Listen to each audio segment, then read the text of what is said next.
ሰላም እንደምን ቆያችሁ ውድ የአንከር ዜና ቤተሰቦች፣ ሰላም ፍቅር ጤና ባላችሁበት ድረስ እያለን የሰዓቱን ዜና ይዘን ቀርበናል። የኤርትራው ማስታወቂያ ሚኒስትር አቶ የማነ ገብረ መስቀል ዶክተር አብይን በሚናገር መልኩ ከበድ ያለ ትችት ያለው መግለጫ አውጥተዋል። ትላንት በተሰራጨው የመረጃ ብዙዎችን አስደንግጧል። ኢትዮጵያን ሲወርፉ፣ ኢትዮጵያን ሲወቅሱ ታይቷል። ይህ የዞኑ የፖለቲካ ሁኔታ ይቀየራል፣ ግጭት ይቀሰቅሳል ሲሉ ብዙዎች ሀሳብ ሰጥተዋል። አቶ የማነ ገብረ መስቀል የኢትዮጵያ ገዢ ፓርቲ በኤርትራ ላይ ስም ማጥፋት ዘመቻ እያካሄደ ነው፣ ከዚህም ያለፉ ከበድ ያሉ ትችቶችን አድርገዋል። ሚኒስትሩ ይህን ትችት ተከትሎ በኢትዮጵያ ያለው ወቅታዊ ኢኮኖሚና ሰብአዊ ሁኔታ የሚያሳይ መረጃ በኤክስ ገጻቸው ላይ አጋርተዋል። ሚኒስትሩ በሰጡት መግለጫ በኢትዮጵያ በኩል የኤርትራ መንግስት አስተዳደርና ኢኮኖሚ ፖሊሲ ላይ የሚሰነዘሩ ትችቶች ፍጹም ውሸት መሆናቸውን ገልጸው አቶ የማነ ገለጻ እነዚህ የስም ማጥፋት ዘመቻዎች ዋና ኢላማቸው የኢትዮጵያ መንግስት ከገባበት የውስጥ ጸጥታ ችግር ለመሸፈን እና ቀጠናዊ መረጋጋት አደጋ የሚጥለውን የባህር በር የማግኘት አጀንዳ ምክንያት አድርጎ ነው ሲሉ ይናገራሉ። ሚኒስትሩ አክለውም ኢትዮጵያ ባለፉት 3 ዓመታት ከለጋሽ ሀገሮች ጋር ድርጅት በድምሩ 84 ቢሊዮን ዶላር የሚጠጋ የገንዘብ ድጋፍ ብታገኝም የሀገሪቱ በከፍተኛ ኢኮኖሚ ቀውስ ውስጥ እንደምትገኝም ጠቁመዋል። አቶ የማነ ለዚህ ማሳያ ይሆናል ያላቸው ለ2025 የወጡ ኢትዮጵያውያን ኢኮኖሚና ሰብአዊ ቀውሶች የሚያሳይ ዝርዝር መረጃ አያይዘው አቅርበዋል። በፌዴራል ደረጃ የተመዘገቡ የንግድ ተቋማት ውስጥ 80% የሚሆኑት በ2025 ከስራ ውጭ ሆነዋል። 470 ሺህ የሚሆኑ ንግድ ተቋማት መዝገብ ላይ ጠፍተዋል። በግምት 4.7 ሚሊዮን የሚሆኑ የስራ ዕድሎች ተቀጥፈዋል። ኢትዮጵያ ብሔራዊ ባንክ 2.6 ቢሊዮን ዶላር የሚገመት ኪሳራ አስመዝግቧል። ብሔራዊ ባንኩ በውጭ ምንዛሬ ለውጥ ምክንያት 471.1 ቢሊዮን ብር ኪሳራ ሲያጋጥምም አጠቃላይ የስራ ማስኬጃ ኪሳራ ደግሞ 428.56 ቢሊዮን ደርሷል ሲሉ ሚስጥሩ አውጥተዋል። ባንኩ ከወርቅ ሽያጭ ላይ ከንብረት ዋጋ ቅነሳ ኢንቨንተሪ ራይት ዳውንስ ጋር በተያያዘ 57.2 ቢሊዮን ብርም ኪሳራ እንደደረሰ አስታውቋል። በሰብአዊ ሁኔታ ላይም በቀረቡ መረጃዎች በግምት 20.4 ሚሊዮን ሰው ሰብአዊ እርዳታ እንደሚፈልጋቸው ገልጾ 4.5 ሚሊዮን የሚሆኑ ዜጎች በሀገር ውስጥ ተፈናቃይ፣ 12 ሚሊዮን ህጻናት ሰብአዊ እርዳታ የሚያስፈልጋቸው ሲሆን 3.3 ሚሊዮን ህጻናት ደግሞ ከትምህርት ገበታ ውጪ ናቸው ይላል። ወደ 9178 የሚጠጉ ትምህርት ቤቶችም መውደማቸው ወይ ጉዳት እንደደረሰባቸው ጠቅሶ 68.7% የሚሆነው ህዝብ በብዝሃ ዘርፍ ድህነት ውስጥ እንደሚገኝ ሪፖርቱ አመልክቷል። አቶ የማነ ገብረ መስቀል በመልእክታቸው ማጠቃላይ የኢትዮጵያ መንግስት ቀጠናዊ ግጭቶችን ከመቀስቀስ ይልቅ እነዚህ ውስጣዊ አሳዛኝ ሁኔታዎችን ለመፍታት ትኩረት መስጠት እንዳለበት አሳስበው ዶክተር አብይን ወርፈዋል። ለዚሁ ተጠያቂ አድርገዋል። በኢትዮጵያ የወጡ ያሉ ስደተኞች ቁጥር ከቀን ቀን እየጨመረ ይገኛል። በሰሜን ምስራቅ ኬንያ ማንዱራ ግዛት ውስጥ የሚኖሩ በሺዎች የሚቆጠሩ ኢትዮጵያውያን ስደተኞች አካባቢውን ለቀው እንዲወጡ ከባድ ማስጠንቀቂያ እንደተሰጣቸው ለቢቢሲ ተነግሯል። ማስጠንቀቂያ የተላለፈው የሀገር ሽማግሌዎች እና የሃይማኖት አባቶች ሼካዎች ሲሆኑ ስደተኞቹ እስከ ፌብሩዋሪ 5 2026 ዓ.ም አካባቢውን ለቀው እንዲወጡ ቀነ ገደብ ተቀምጦላቸዋል። በማንዱራ ለረጅም ዓመታት የኖሩ ቤተሰብ የመሰረቱና ንብረት ያፈሩ በተለይም በኦሮሚያና በደቡብ ኢትዮጵያ ወላይታ የሄዱ ስደተኞች ከፍተኛ ውጥረት ውስጥ መሆናቸው ተገልጿል። ስደተኞቹ እንደተናገሩት ማስጠንቀቂያ ከተሰማ በኋላ ፖሊሶችና የአካባቢ ወጣቶች ስደተኞች ላይ እንግልት ለመፈጸም ጀምረዋል። ሆቴሎቻቸው እየተሰበረ ንብረት እየወደመ ነው። ገንዘብ እስከ 20,000 የኬንያ ሽሊንግ እንዲከፍሉ በኃይል እየተጠቀሙ ተብሏል።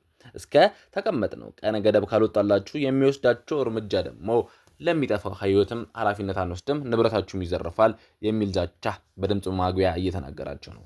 አንድ ስደተኛ ሲነገር ንብረታችንን እንድንሸጥ ወይ እንድናስተካከል እንኳን ጊዜ አልሰጠንም፣ በባዶ እጃችን እንዴት እንውጣ ሲልም ጠይቋል። የአካባቢው ማህበረሰብ ለማባረር እንደ ምክንያት የሚነሱ ጉዳዮች ደግሞ የንግድ ፉክክርና ቅናት፣ ኢትዮጵያውያን በሞተር ሳይክል ሆቴልና የንግድ ስራዎች ላይ ተሰማርተው ውጤታማ መሆናቸው የአካባቢው ነዋሪዎች ዘንድ ቅሬታን ፈጥሯል። በባህልና ሃይማኖት ልዩነትም ኢትዮጵያውያን አብያተ ክርስቲያን መክፈታቸውና በአካባቢው ባህል የሚጻረር ተግባር ይፈጽማሉ የሚልም ክስም ሌላው ምክንያት እንደሆነ ይጠቀሳል። በኬንያ ኢትዮጵያ አምባሳደር ደመቀ አጥናፉ ሁኔታውን በቅርበት የተከታተሉ መሆኑን ገልጸው አምባሳደሩ ይህን ውሳኔ የኬንያ መንግስት ሳይሆን የግለሰቦች ነው፣ የአካባቢው ማህበረሰብ መሪዎች ነው ብለዋል። ኤምባሲው ከኬንያ ውጪ የውጭ ጉዳይ ሚኒስቴርና ማንዴራ አካባቢ ከአስተዳደር ጋር ለመነጋገር የዜጎችን ደህንነት ለማስጠበቅ የሰራ መሆኑን አምባሳደር ደመቀ አሳውቀዋል። ይሁን እንጂ ስደተኞቹ አካባቢ ፖሊሶች ሳይቀሩ ትብብራቸው ከሚያባሩት ወገኖች ነው ሲሉ ይወነጅላሉ።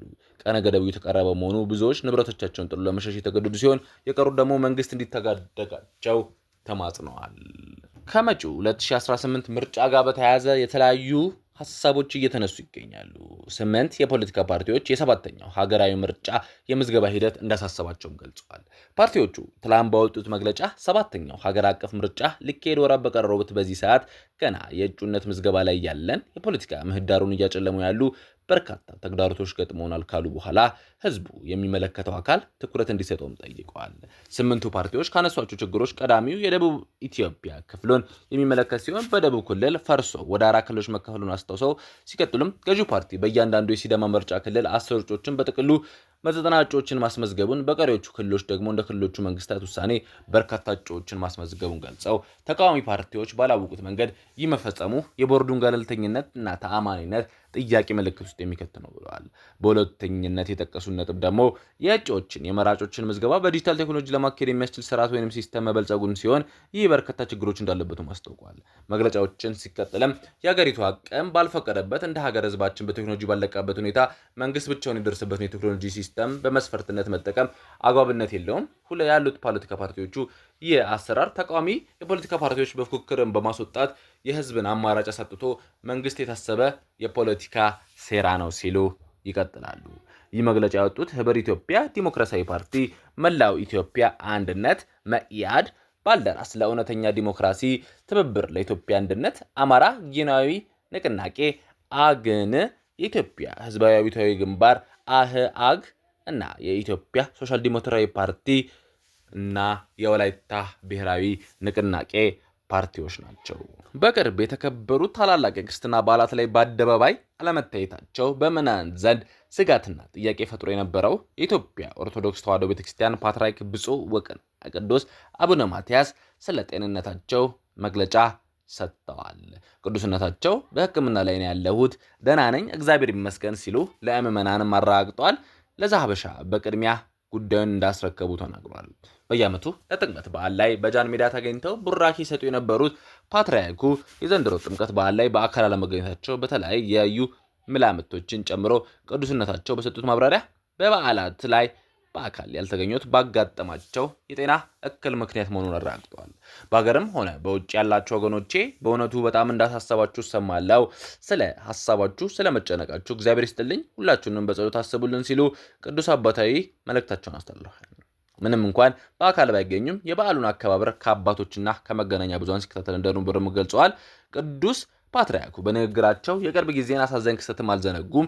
በሸገር ሀገረ ስብከት ኮዬ ፍጬ ክፍለ ከተማ በፋንታ መድኃኔዓለም ደብር በከተራ በዓል ዕለት በተፈጠረ አደጋ ሕይወታቸውን ላጡ ኦርቶዶክሳውያንም ጥልቅ ሐዘናቸውን ገልጸው ይህ ጉዳይ በወቅቱ በርካቶቹን ያስደነገጠ ክስተት እንደነበረ ማስታወሷል።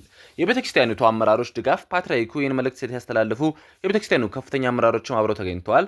የቅዱስ ሲኖዶስ ዋና ጸሐፊ የራያ ሀገረ ስብከት ሊቀ ጳጳስ ብፁዕ አቡነ ዲያስቆሮስ እንዲሁም የጠቅላይ ቤተ ክህነት ዋና ስራ አስኪያጅና የደቡብ ምዕራብ ሸዋና የሸገር ከተማ ሀገረ ስብከት ሊቀ ጳጳስ ብፁዕ አቡነ ሳዊሮስ በስፍራው ማገኘታቸውን የቤተክርስቲያኒቱ አስተዳደር አንድነት ለፓትርያርክ ያላቸውን አጋርነትም የሚያሳይ ነው ተብሏል።